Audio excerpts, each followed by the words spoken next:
and this is for Paper Mario Part 38 in 3, 2, 1. Hey guys, and welcome back to Paper Mario the Thousand Year Door. In this part, we are starting Chapter 6, which is very similar to Chapter 3. Not, well, very similar. Okay, I should rephrase that. It's similar to Chapter 3 in that it's a very unique progression system for the chapter. We're not going again. If I'm right, if memory serves, this is the part where they hear a loud whistling sound, and then they all start falling asleep in the train car, and then Mario dreams that he is an idiot. No. Okay, that went straight over my head. Yeah. We're obviously heading back to Sector 8 to lay down a bomb. Oh, Final Fantasy. Well, no, that wasn't Final Fantasy earlier. I don't know what the fuck Lewis is quoting. It was Final Fantasy VIII. Ah, I see. That's why I don't play 8 often, because I don't often remember what happens. The first Laguna flashback sequence occurred on a train. Oh, I thought you were talking about, like, the Selphie, Selphie and her I Love Train song. Well, Selphie has a hard on that happens right before that. Yeah, she has her song about trains, and it's funny because I can recite the words for that by memory. It's train, take us away, far away, and then she says something about to the future we will go, and just sort of trails off after that. This isn't going 88 miles per hour.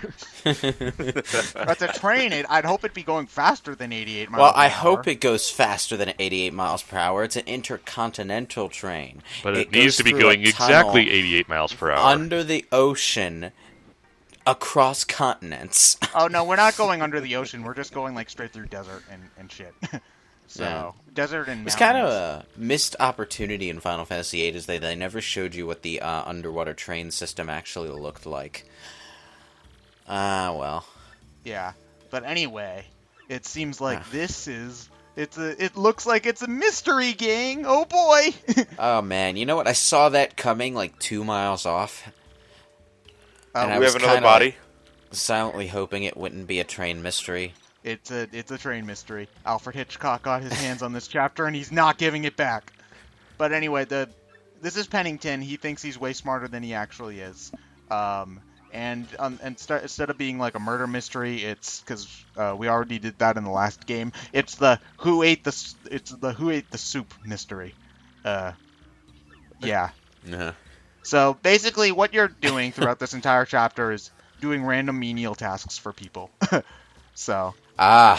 This it's the prototype for the inevitable Super Mario MMORPG. Yeah, basically. It all started with a murder mystery. Not murder, although that soup was good enough to kill it's for. To die for. And really, I mean, Paper Mario had the mystery where, who killed the penguin? And Thousand Year Door doesn't follow suit and play that up. Yeah, no, the who killed the Mayor Penguin section in the original Paper Mario is like a 10-minute section. Still though, for all intents and purposes, you think that thing is dead. Oh yeah, you do. Well, they basically say the words death and murder in that section, when they'll never talk about it in any other context in a Mario game. So that's kind of why it feels. I think they're trying to play it up more for comedy there. Dark comedy, granted, but comedy there. Whereas they're not going to say death in a serious connotation, I guess is what I was thinking. But anyway, you have to follow the very conspicuous soup trail in order to find out who had actually taken the soup. So yeah. One thing that I do like about this chapter, like a lot of the other chapters in this game, is that there's a set of NPCs that you get to know pretty well throughout the course of the chapter. And they're all very entertaining. It's that you've got Pennington, who's kind of the main NPC for the chapter. He's the penguin detective who sucks at his job. You've got this fat fuck here. Relative to the fat guy. Oh, this is one of my. Mario. It's funny. About 3 seconds ago, I was on the edge of jokingly saying, "Well, obviously Mario is the one who took the soup. I mean, look at him. Look at that." And then gut. this guy says, "Did someone say gut?" That is Okay. there is a good line there where it's where he says something to the effect of, "Oh yeah, sure, food gets stolen and you blame the fat guy."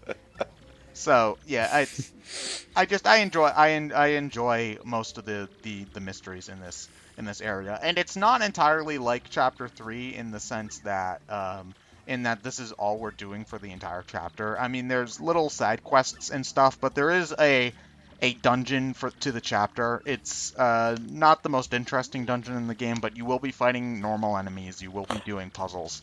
It's just the game focuses more on dialogue here than even a lot of the other sections, which I think is, again, it's a nice change of pace to the past couple of chapters, which have been very backtrack heavy. And I mean, I guess this is technically backtrack heavy because it all takes place in the same train, but since it feels more like a town area than like you're not fighting enemies while you go back and forth, I guess is the most important thing here. So, yeah.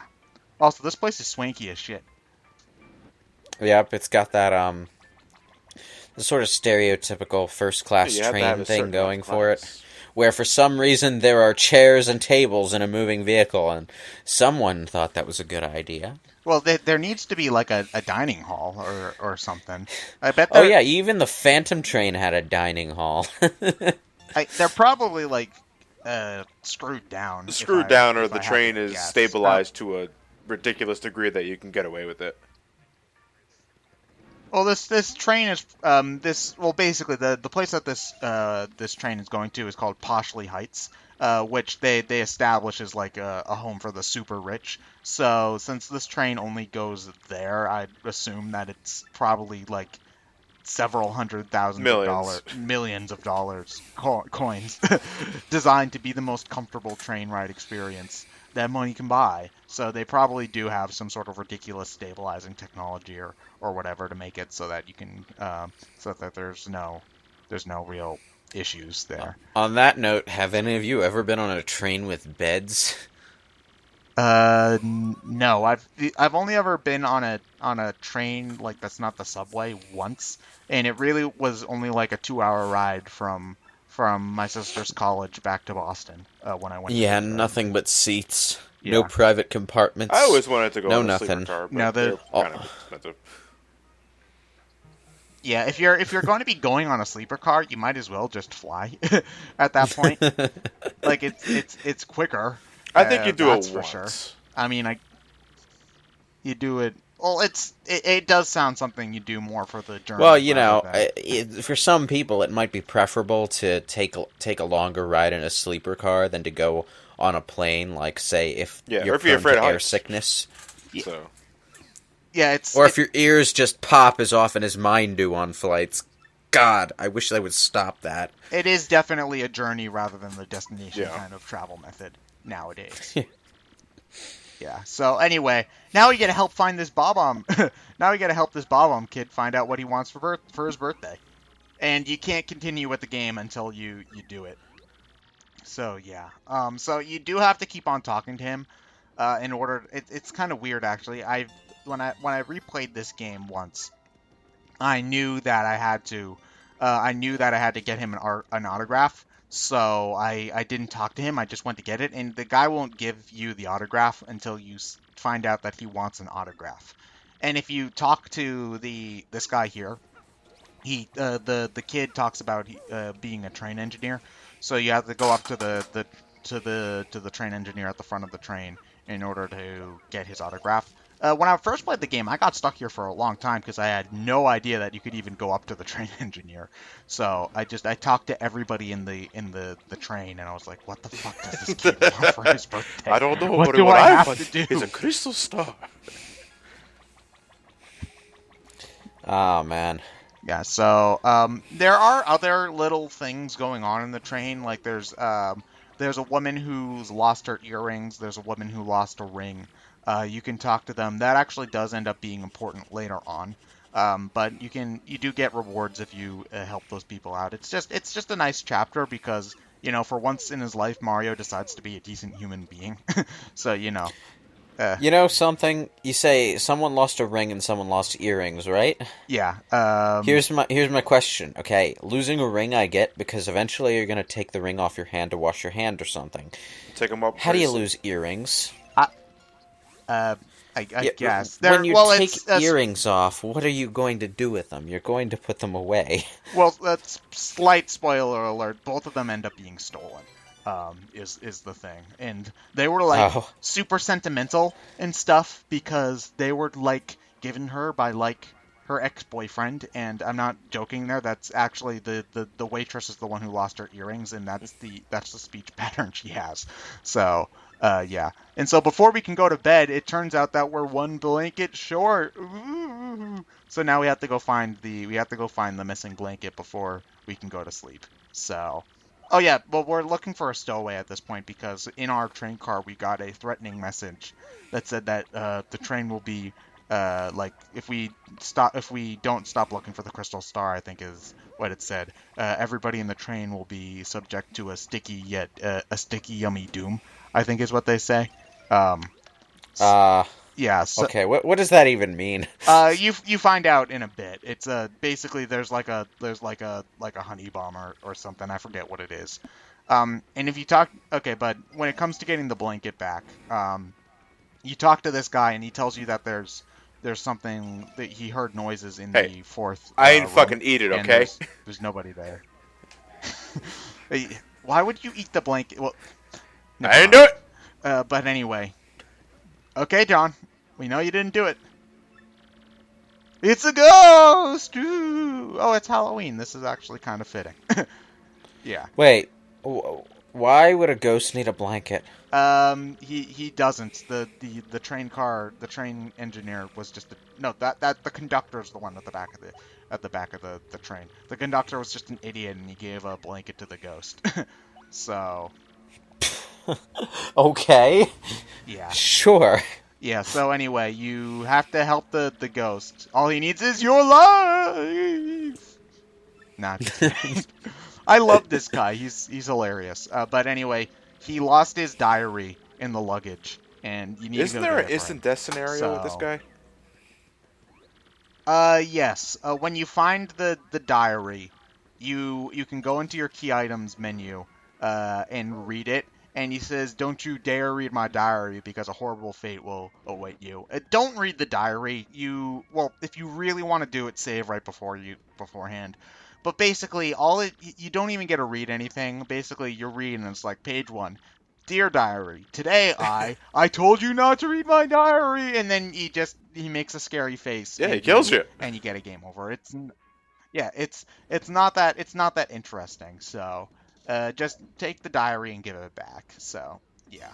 I mean, I guess it is funny that they give you the option to read the diary in the first place, but yeah. So when you have it, you can when you have it, just give it back. It's really not that Wow. big of a Okay. deal. So how long has that thing been there? Probably years. I don't know. Bah. I don't. And nobody found it hidden behind the food crates. That either means they're really, really stupid, or those food crates have been sitting there for way too fucking long. Considering the game we're playing, it might be both. Yeah, it's okay. It's made of I paper. would not be surprised. Uh, Unspoilable. Non-perishable food items. yeah. Well, no, but paper's perishable. Like it'll degrade after time. How It's long? made of wood, so I'm not sure. But have you ever tried reading old historical documents? But a piece They're, of like, paper withered lasts up and way shit. longer than your typical can of peaches. I do love this though. He goes off to his final rests, and then he decides, nah, I like it in here. The wallpaper's nice, and so he decides to just stay on our mortal coil for shits and giggles. So, yeah, I just No, he's like, I can leave whenever I want. You know what you sound like? You sound like a cigarette addict. I only need one more, man. Need my fix. So, yeah, so you give the blanket back to the conductor, and then you can go to bed finally. Jesus Christ, you people can't ever do anything In on other your games, own. they just select a tent and sleep. even in the middle of battle. Yeah, so you do have to do all of these tasks before you can go to bed. I mean, theoretically, Mario could just sleep through the entire 3-day ride and get to Poshley Heights no problem, but he's too nice of a guy to do that. So, oh, and at the end, after you finish the final thing for the night, the shop is closed. So, yeah, that's a thing. Oh, and That's when you know you gotta get your ass in bed. yeah, basically. So, yeah. Oh, yeah. I'm talking to the waitress now. She tells you that she needs to get the shell earrings. I love the way they do text in this game. They're like all full of memories and stuff. Yeah, I love the text scrolling in this game. It's very few games put that much effort into. Yeah, it's got that wavy effect to it to make it look visually like she's speaking with a really obvious Valley You Girl can get accent. emotion just Yeah. from Very- little emotions like that. Yeah, and they Yeah. do the shaking of the text if somebody's like yelling or something. The only other game I can think of that does anything remotely similar to this Yeah. is Shovel Knight, actually. Nothing. I'm sure there are other games. There have to be, but nothing else is coming to mind.